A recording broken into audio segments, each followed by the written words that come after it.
there's a chapter of human history that almost no one talks about. A war without a name, a catastrophe without a monument. Around 5,000 to 7,000 years ago, during the late Neolithic and early Bronze Age, something happened that forever altered the future of humanity. The evidence isn't buried in ruins or written in crumbling texts, but rather it's written in our genes and in the silent gaps where ancestors should have been. At some point between 3000 and 5000 BCE, up to 90% of male lineages were wiped from the human family tree. Almost overnight, genetically speaking, nearly all men disappeared. It's frightening to see that nothing clearly indicates why this happened, at least nothing very specific. During a time when nothing was really recorded in books or even on rocks, no trace was left, nor any mention of it. We know of it mostly thanks to our technological advances in genetics and hints from burial sites across the world. This is the story of the prehistoric war that erased most men and why it still matters today. To understand how this all started, we need to look at the world 7,000 years ago. Human societies were changing fast. For thousands of years, life had followed a predictable rhythm. Small bands of hunter-gatherers moved with the seasons, hunted what they could, and gathered what they found. Conflict was personal, intimate, and usually small-scale, such as a dispute over territory, a stolen animal, or a grudge. But then everything accelerated. The period between 5000 and 3000 BCE, the tail end of the Neolithic and the dawn of the Bronze Age, marked a profound transformation across Europe, the Near East, and Central Asia. This was the age when metallurgy began to emerge. In many areas, stone tools were giving way to copper blades, and societies began to experiment with mining, smelting, and trade networks that stretched hundreds of kilometers. As detailed in David W. Anthony's The Horse, the Wheel, and Language, published in 2007, these early innovations helped lay the groundwork for the great steppe cultures that followed. It was also the time when cultures like the funnel beaker, Lengial globular amphora, and eventually the corded ware and bell beaker began to rise, spreading innovations and identities across the continent. In the Near East, cities like Uruk in Mesopotamia were taking shape, forming the first urban centers in human history. The very first writing systems were still in their embryonic stages, etched into clay tablets by temple accountants. This urbanization process is well documented in 2005 studies, such as those published in Current Anthropology, showing how rapidly complexity scaled in places like Sumer. At the same time, the Earth was slowly shifting out of the Holocene climatic optimum, a long, relatively warm, and stable climate period that had supported the rise of agriculture. By around 5000 BCE, the climate began to cool and dry in many regions. In the Middle East and Europe, this led to changing rainfall patterns, shortening growing seasons, and triggering new competition for fertile land. Paleoclimatic reconstructions, such as those by Warner and colleagues published in Quaternary Science Reviews in 2008, highlight the onset of more variable weather patterns during this phase. The Neolithic lifestyle of farming, herding, and building permanent homes had already taken root in most of Europe, spreading from the Fertile Crescent via Anatolia and the Balkans. But with settled life came something humanity hadn't dealt with before: accumulation. With agriculture came surplus, with surplus came inequality, and with inequality came hierarchy. The communal life of early foragers began to fracture, and in its place rose social classes, chiefdoms, inherited power, and along with them, entirely new ways to dominate. The first signs of what that looked like are found in bones. Take Talheim, Germany, a quiet field where archaeologists unearthed a mass grave dating to around 5000 BCE. Dozens of bodies, men, women, and children, were buried together, but they didn't die of disease. Their skulls were crushed and their limbs hacked. It wasn't a battle, it was a massacre. Or look at Shenek, Killianskeden 10 not far away. Another mass grave showed the same brutal pattern of blunt force trauma, systematic executions, and deliberate destruction of bodies. Some were kneeling when they died, suggesting they were killed while restrained or surrendering. These findings were documented by Meyer and colleagues in a 2015 PS article, which argued for a coordinated act of extermination. These weren't anomalies. Sites like Asparn, Schlitz in Austria, Herxheim, and others across Central Europe show similar signs where communities were wiped out in what appears to be coordinated, targeted violence. Critically, many of these sites show signs of gendered killing, with more adult males killed and women and children missing entirely, perhaps abducted or absorbed. This wasn't just chaos. This was organized, and it wasn't local either, as similar patterns emerge as far east as the Central Asian steppe. It was a wave of bloodshed spreading across continents. This happened because societies weren't just surviving anymore, they were competing for land, for power, for legacy, and when those stakes rise, violence scales. This is the first time in history we begin to see what might be called total war, where the goal isn't just to win but to erase. Entire communities were slaughtered or absorbed, and entire lineages were wiped off the map. This violence wasn't just the result of desperation or scarcity. It was systemic, embedded in emerging power structures. As soon as land became something to own and pass down, and as soon as inheritance took root, male control over territory and reproduction became central. As noted by archaeologist Christian Christensen in several works, for example, in an antiquity article from 2014, these early hierarchical societies often centered around male-dominated lineage and martial dominance. We also start seeing symbols of prestige such as axes, ornaments, and fortified enclosures, things that signal dominance, not just survival.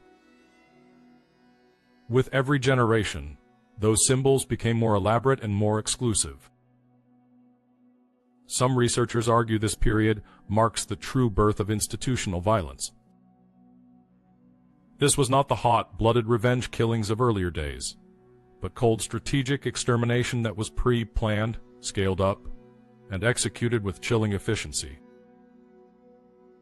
As new elites rose, the fate of those outside their kin group grew darker. If you weren't part of the winning clan, you were expendable, or worse, a threat to be removed entirely. The stakes weren't just material, they were existential. And as we'll see next, that wasn't just a metaphor, as it literally happened in our genes. But it's not the graves alone that tell the story. The real smoking gun is hidden in the Y chromosome. Over the past 2 decades, advances in ancient DNA analysis have allowed scientists to map our genetic past with astonishing precision. What they found around 5,000 years ago shook up everything we thought we knew about male ancestry. Genetic studies published in Nature and genome research show something astonishing: a sharp and sudden bottleneck in Y chromosome diversity.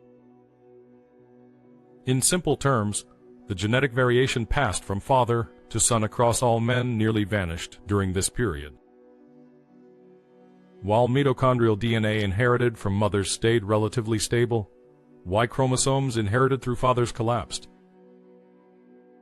One landmark 2015 study by Bottleneck and colleagues, published in Genome Research, identified this Y chromosome bottleneck and linked it to dramatic shifts in social structures rather than environmental or biological causes.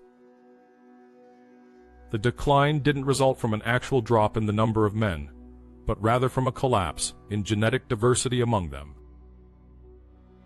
To put it bluntly, the majority of men alive at the time left no descendants. Their bloodlines ended permanently.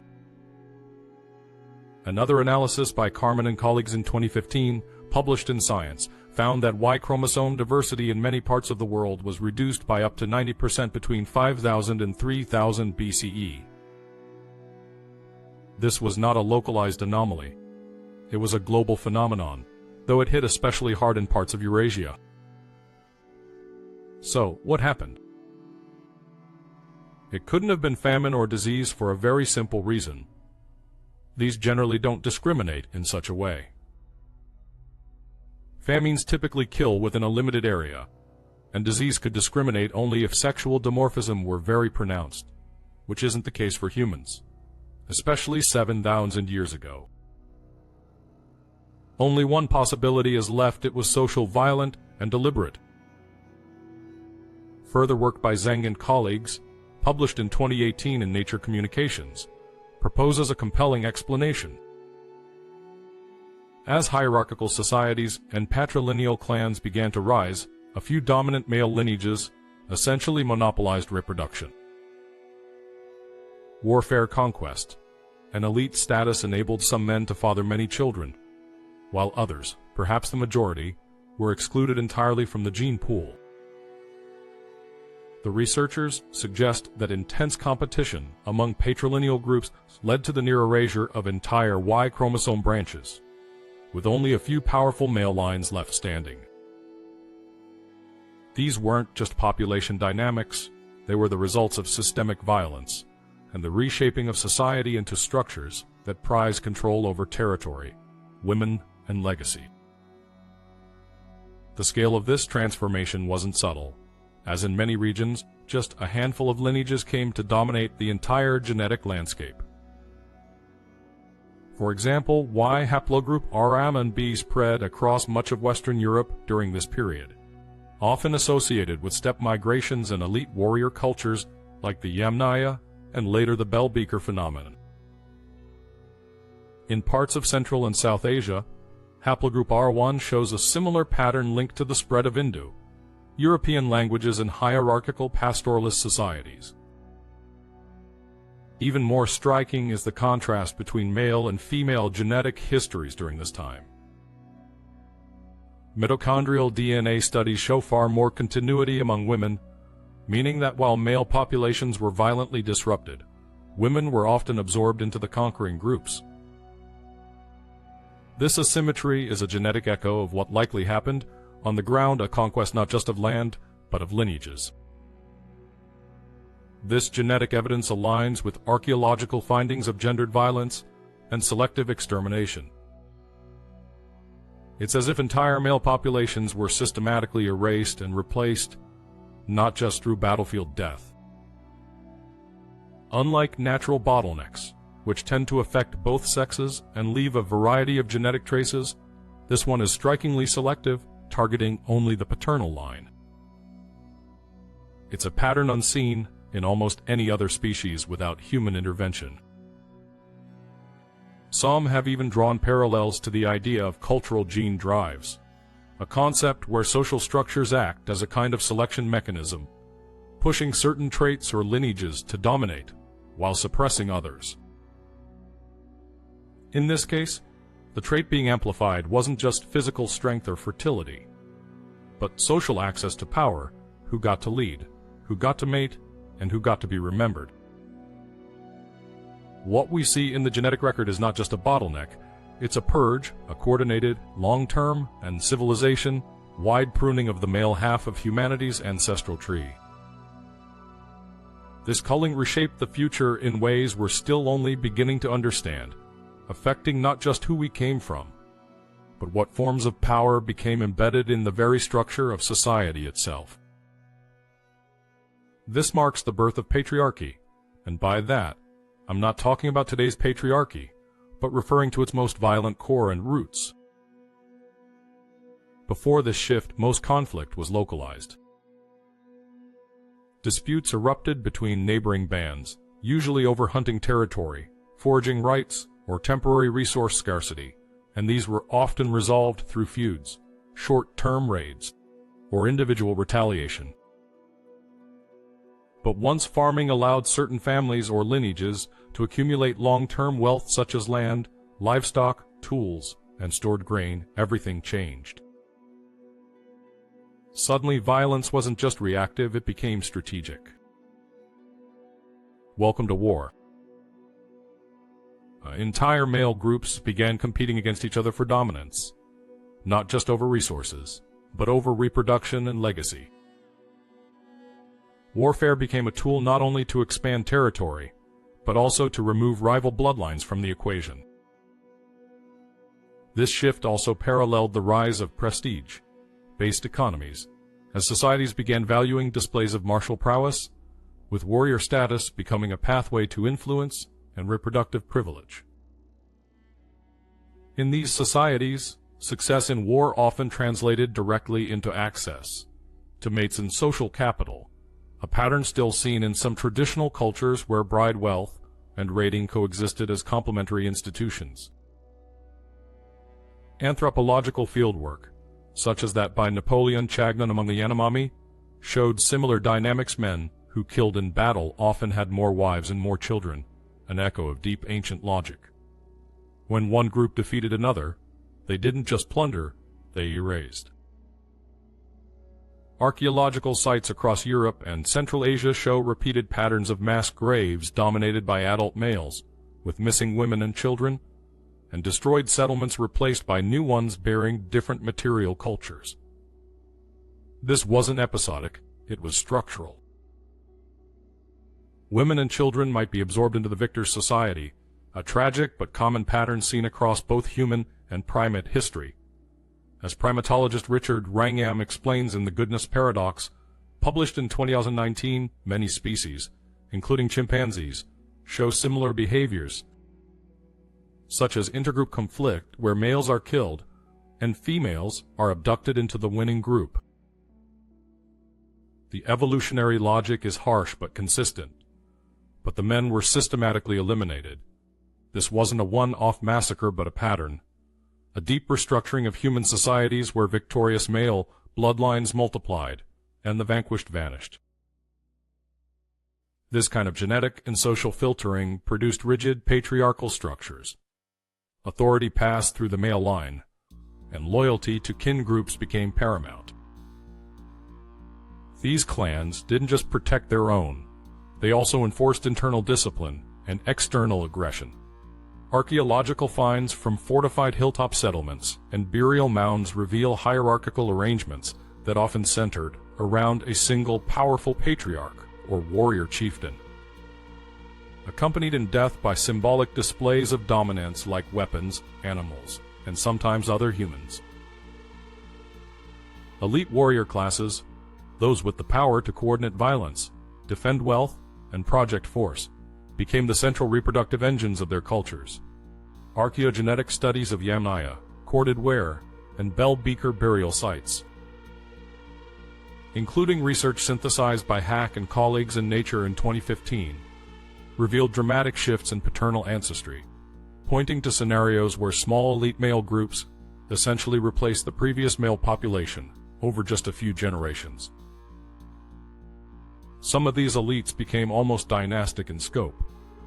Genetic analysis of ancient remains from Ireland to Kazakhstan suggests that in some regions, a single male lineage could account for a massive percentage of all male descendants over just a few centuries.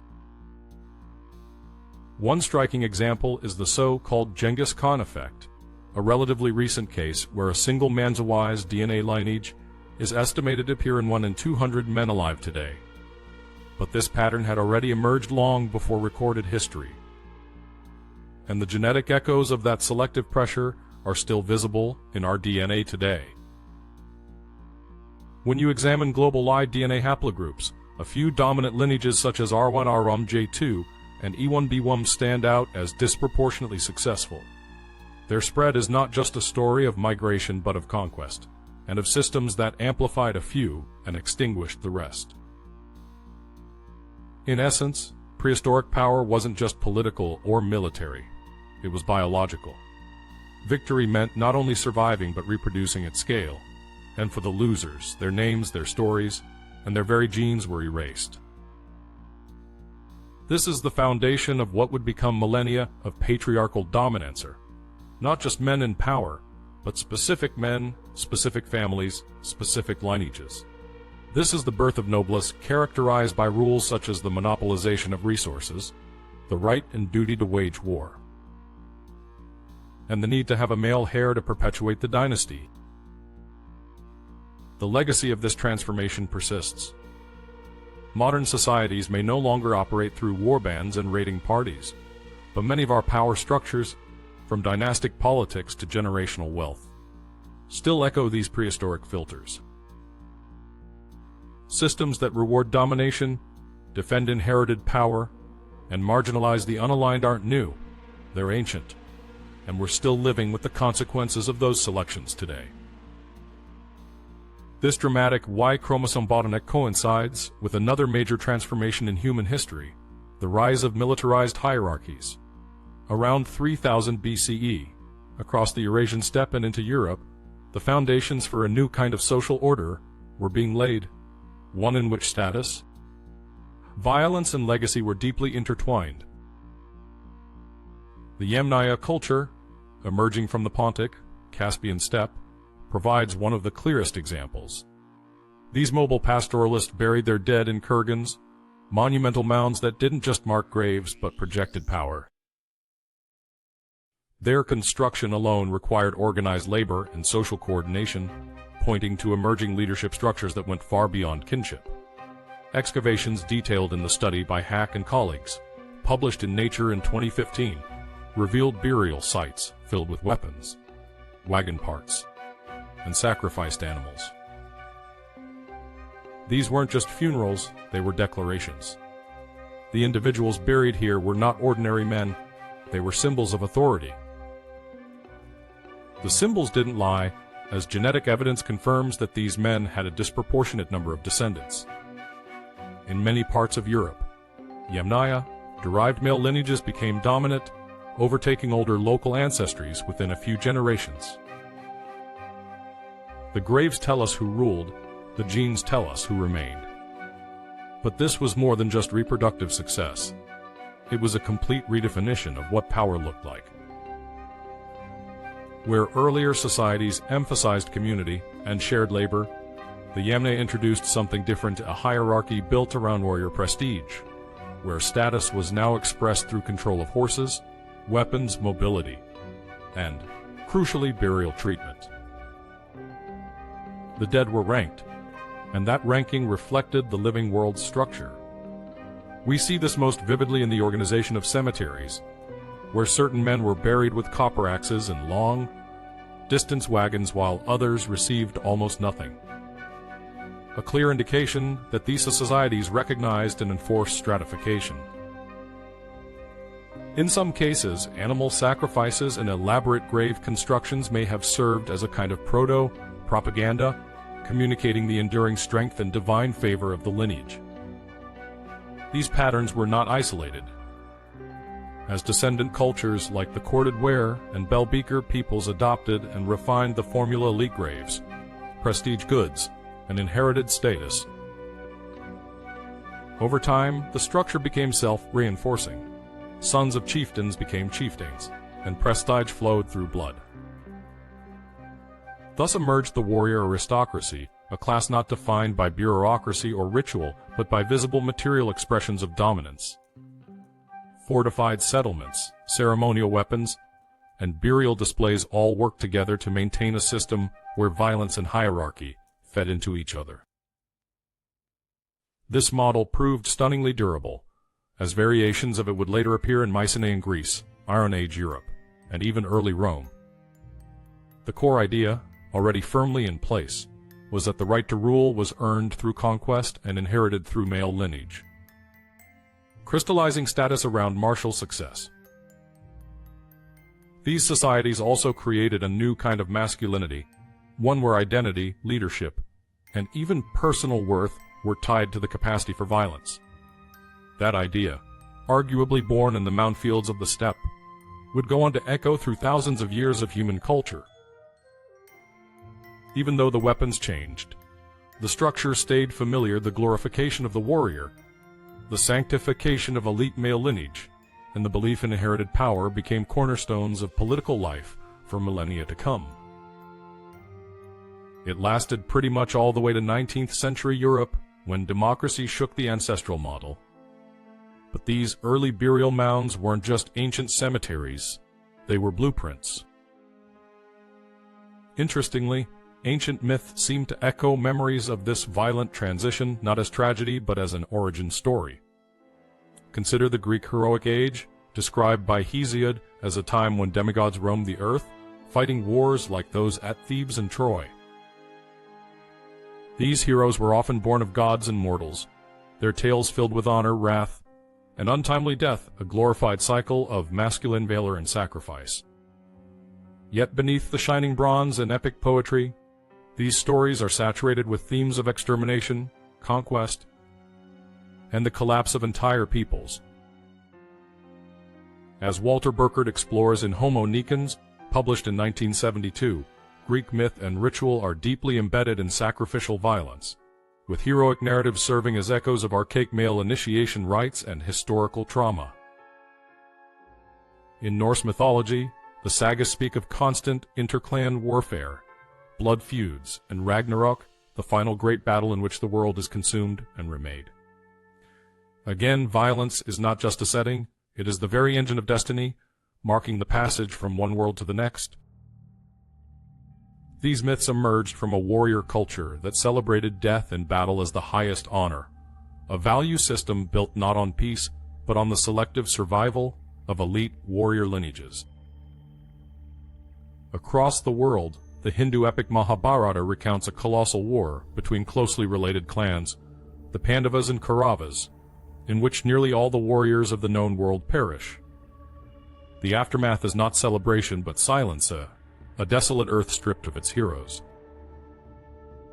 Yet, even here, the violence is rendered divine, preordained, and ultimately necessary for cosmic balance. These stories are not outliers, as similar themes appear in ancient Irish epics, Mesopotamian legends, and even indigenous American oral traditions, where a previous world is destroyed to make way for the one we live in. In many of them, the world is reset through blood. Comparative mythologists like Michael Witzel, in The Origins of the World's Mythologies, published in 2012, argue that this recurring narrative pattern of a golden age shattered by cataclysmic conflict reflects a shared ancestral memory shaped by real historical and demographic collapses.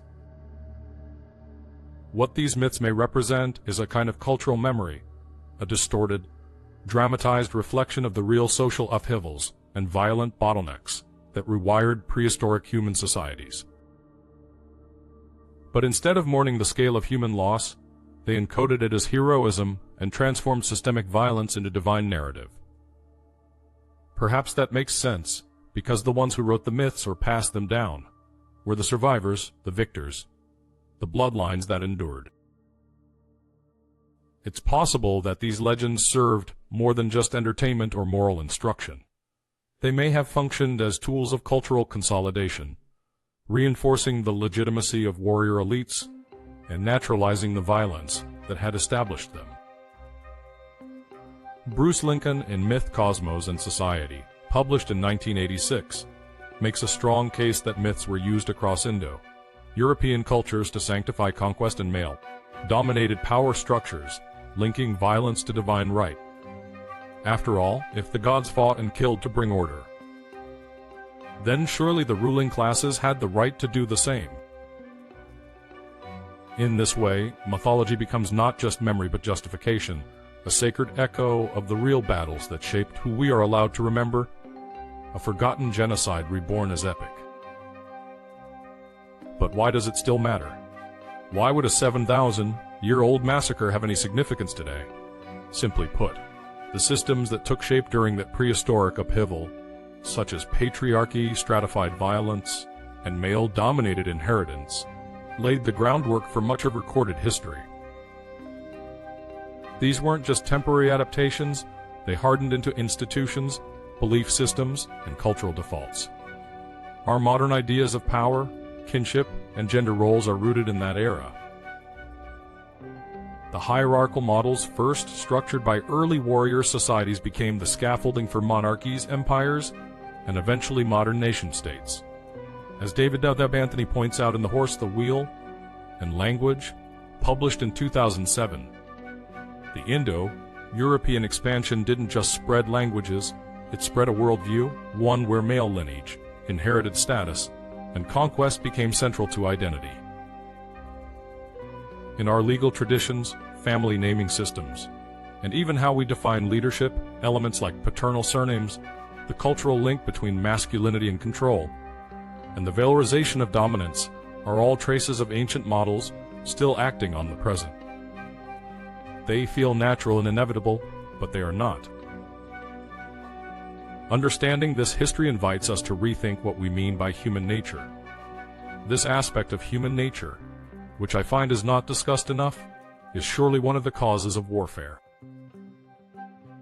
Were we always organized this way, always violent, hierarchical, and male-dominated? Or did a specific set of prehistoric conditions lock certain patterns into place, patterns we now take for granted? Yuval Harari argues in *Sapiens*, his 2014 bestseller, that what we call human nature is really a college of cultural adaptations shaped by stories we've told to justify how we've lived and survived. Sometimes those stories serve to mask the cost, because the truth is, the genetic winners of the past weren't necessarily the most creative, wise, or compassionate. They were often simply the most violent, best positioned, or luckiest. This raises a haunting question. What possibilities were lost in the bloodshed? What ideas, art forms, languages, and social models disappeared when entire lineages were erased? What alternative futures were preemptively extinguished, not by chance but by conquest? And what if some of those forgotten paths had offered something radically different? A way of life less centered on domination and more on reciprocity, resilience, and care. More recently, anthropologist James C. Scott, in Against the Grain, published in 2017, shows how early state-building projects didn't just organize society, they also suppressed more egalitarian, mobile, and flexible lifeways. The dominance of rigid top-down hierarchies wasn't inevitable.